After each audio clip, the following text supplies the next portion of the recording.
नमस्कार, स्वागत है आपका चुनाव आज तक पर। मैं हूं आपके साथ प्रियंका दुबे। आखिरकार करीब 10 साल बाद जम्मू कश्मीर में चुनाव होने जा रहे हैं। राज्य में पहले चरण का चुनाव 18 सितंबर, दूसरे चरण का चुनाव 25 सितंबर तो तीसरे चरण का चुनाव 1 अक्टूबर को होगा। वहीं हरियाणा के साथ ही चुनाव के नतीजे 4 अक्टूबर को घोषित होंगे। फिलहाल जम्मू कश्मीर में कुल 90 विधानसभा सीटें हैं। जम्मू कश्मीर की प्रमुख पार्टियों की बात करें तो राज्य में national conference, PDP, BJP, Congress और राज्य की पूर्व मुख्यमंत्री गुलाम नबी आजाद की डीपीएसपी भी मैदान में है। आज हम बात करेंगे डीपीएसपी यानी डेमोक्रेटिक प्रोग्रेसिव आजाद पार्टी की।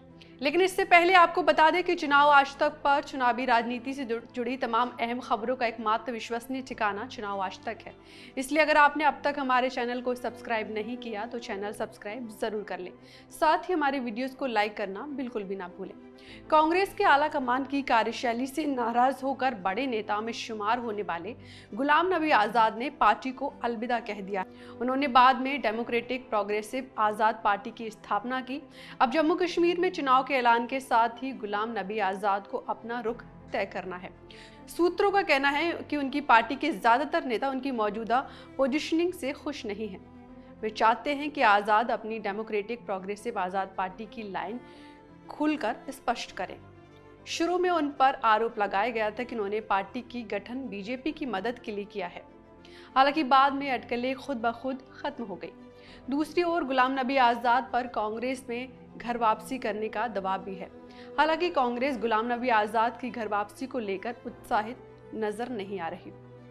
इस बीच गुलाम नबी आजाद के साथी और जम्मू कश्मीर के पूर्व मंत्री ताज मोहिउद्दीन ने पार्टी छोड़कर कांग्रेस का दामन थाम लिया है। चुनाव से ठीक पहले उनका पार्टी छोड़ना गुलाम नबी आजाद के लिए बड़ा झटका माना जा रहा है। मोहिउद्दीन ने बताया कि उनका इरादा घर वापसी करने का है। उन्होंने कहा कि कार्यकर्ताओं ने एक सुर में उन्हें ऐसा करने के लिए कहा है, लिहाजा वो घर वापसी कर रहे हैं। आइए सुनते हैं कि ताज मोहिउद्दीन ने क्या कुछ कहा। कुछ जज्बाती तौर पे मैं बाहर गया था कुछ देर के लिए और घर वापस आ गया और रिजिग्नेशन दी। इसमें कोई रिजिग्नेशन में कोई ऐसा नहीं है कि मेरी कोई आज़ाद साहब से अदावत है या ये है, मगर एज पॉलिटिकल पार्टी हम उसमें ये नहीं रह सके, कामयाब नहीं हुए, क्योंकि तोहमतें काफ़ी लगी। दरअसल चुनाव के ऐलान के साथ ही जम्मू कश्मीर में कई नेता अपने अपने सियासी नफे नुकसान के बारे में सोचने लगे हैं। आजाद की पार्टी के अनेक नेताओं के कांग्रेस में जाने की चर्चा शुरू हो गई है। सूत्रों के हवाले से खबर है कि जम्मू क्षेत्र के चुनाव क्षेत्र में डोडा, किश्तवाड़, रामबन आदि जिलों के कई नेता कांग्रेस में घर वापसी करना चाहते हैं। नई पार्टी बनाने का गुलाम नबी आजाद के साथ गए कई नेता पहले ही घर वापसी कर चुके हैं। ऐसे में गुलाम नबी आजाद के सामने बड़ी चुनौती खड़ी हो गई है। क्या वे अकेले चुनाव लड़ेंगे, किसी से तालमेल करेंगे, चुनाव नहीं लड़ेंगे? हाल ही में गुलाम नबी आजाद ने दिल्ली में एक प्रेस कॉन्फ्रेंस की थी। आजाद ने राज्य में 10 साल बाद चुनाव होने पर खुशी जताई। उन्होंने कहा कि हमें पूरी आशा है कि फ्री और फेयर इलेक्शन होगा और डर के माहौल का खात्मा होगा। आजाद ने कहा कि लोकसभा चुनाव बहुत अच्छे तरीके से हुए। जब इलेक्शन नहीं होते तो अफसरों के शासन में काम नहीं हो पाता। अब चुनाव होने पर 10 साल से लोगों को जो तकलीफ हुई है वो इस चुनाव के बाद दूर हो जाएगी। हालांकि अपनी पॉलिटिकल लाइन के बारे में आजाद साफ नजर नहीं आए, क्योंकि हम 10 साल से इंतजार कर रहे थे कब होगा। बल्कि जब हमने पार्टी बनाई थी, छोड़ा था, तो उस वक्त हमें उम्मीद थी कि 2 महीने में इलेक्शन हो। तो हमने अपनी कैंपेन 2 साल पहले खत्म कर दी, इसलिए अब बैठ गए सैकड़ों पब्लिक मीटिंग। तो मैंने इससे पहले ही कहा कि हम कितनी सीटें लड़ेंगे, और बदलाव यही नहीं आया, बदलाव पूरे हिंदुस्तान में आया, नेशनल लेवल पे आया बदलाव।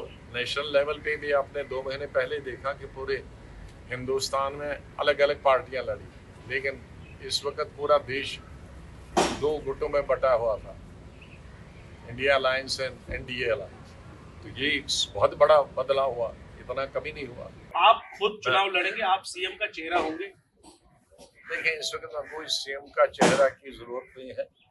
इस वक्त है कि गवर्नमेंट इलेक्टेड हो चाहे किसी भी पार्टी की हो, कोई भी लीडर हो, लोगों की इस वक्त सभी लीडरों को ये छोड़ देना चाहिए कि मैं लीडर बनूंगा, चीफ मिनिस्टर बनूंगा। इस वक्त ये है कि लोगों को सुविधा बने। मुझे लगता है चीफ मिनिस्टरों से ज्यादा इस वक्त लोगों को एमएलए की ज्यादा जरूरत है। हालांकि गुलाम नबी आजाद की पार्टी डीपीएसपी ने कांग्रेस में शामिल होने की खबरों का खंडन किया है। पार्टी के नेताओं का कहना है कि ये अफवाहें जम्मू एवं कश्मीर के नेताओं द्वारा पिछले कई हफ्तों से फैलाई जा रही हैं, जो पूरी तरह से झूठी और निराधार हैं। लेकिन इतना जरूर है कि गुलाम नबी आजाद पर जल्द ही राज्य में अपनी पॉलिटिकल लाइन निर्धारित करने का दबाव बढ़ गया है, वरना डीपीएसपी का कुनवा बिखर सकता है। जम्मू कश्मीर में पिछली बार यानी 2014 में 87 विधानसभा सीटों पर मतदान हुआ था। उस वक्त पीपुल्स डेमोक्रेटिक पार्टी ने 28 सीटें हासिल की थी। वहीं दूसरे नंबर पर रही बीजेपी ने 25 विधानसभा सीटें जीती थी। साल 2014 के चुनाव में नेशनल कॉन्फ्रेंस को 15 तो कांग्रेस को 12 सीटें मिली थी। किसी भी दल को बहुमत न मिलने पर पीडीपी और बीजेपी ने मिलीजुली सरकार बनाई थी। फिलहाल मेरे साथ इतना ही। चुनाव आज तक बाद चुनावों, राजनीतिक पार्टियों, चुनावी मुद्दों की जानकारी हासिल कर सकते हैं। ये वीडियो पसंद आए तो लाइक करें, साथ ही हमारा चैनल सब्सक्राइब करना ना भूलें। नमस्कार।